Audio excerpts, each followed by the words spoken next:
Sidomos mu më buzëqesh ftyra ndryshe kur foli për diçka që përfitojnë shikues, sepse emisioni Familja Jon ka një mision të tillë ku mundohem që çdo të mirë përfitim, qoftë edukim, qoftë edhe përfitim direkt, indirekt, financiar, jo financiar, për shoqërinë ta sjelli, ta shpalosi me shumë dashni të madhe, sepse mbi gjitha këtë mision kemi. Kështu që unë të doja, pavarësisht që femnave ju japim përparësi, doja të filloja me Denjonin, dhe të herë filloj jetë. Ta shumë një më pakicë këtu.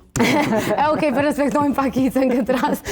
A di po ndina e lirë se filloj jetën e kom pas gjatë kolege, kemi punu bashkë në Klan Kosova, kështu që po ndina e lirë mi thot prit pak që të filloj jetë. Kemi pas mision për bashkët. Gjithmonë, edhe ajo që na kanë bajtë është gjithmonë kjo misioni për me ndihmu të tjerët. Denjon, unë e thash që projekti Green Energy Future, kur e tham, duke sikur unë kam shumë informacion. Me të drejtën, edhe unë nuk më desh me hi me lexu, e me marrë vesh pak më shumë, e sidomos me informu shikues tanë. Apo më tregon pak më shumë t'lutna. Po, projekti Green Energy Future, që është cek edhe më herët, financohet prej qeverisë daneze.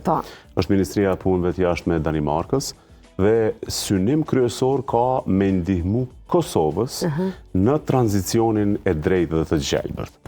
Tash, tranzicioni i drejtë dhe i gjelbërt nuk është diçka e thjeshtë, është shumë e komplekse, po ne me këtë projekt po mundohemi me kontribu sadopak në implementimin apo në thjesht implementimin e agendës së gjelbërt. Tu e pas parasysh që jemi edhe në shkruajtje të traktatit të Komunitetit të Energjisë, marrëveshja e stabilizim asociimit, pastaj edhe deklarata e Sofjës. Nga të gjitha këto dalin shumë obligime që ne duhet t'i përmbushim për faktikisht të kalojmë në një tranzicion nga ekonomia me thëngjell në ekonomi me energji të ripërthrishme. Pra, komponentja, në fakt, ne kemi ardhur këtu me bisedu për komponentën, njërën për komponenteve të projektit, po i ka 3 komponente. Para është ndihma apo mbështetja teknike për institucionet tona të cilat merren me tranzicionin e drejtë dhe të gjelbërt, dhe ngritja e kapaciteteve, trajnime e tjera. E kemi komponentën e dytë me punu me biznise, me biznise të mesme dhe të vogla. Edhe atyre mi ndihmu me kalu prej të bërit biznis në këtë mënyrë në atë me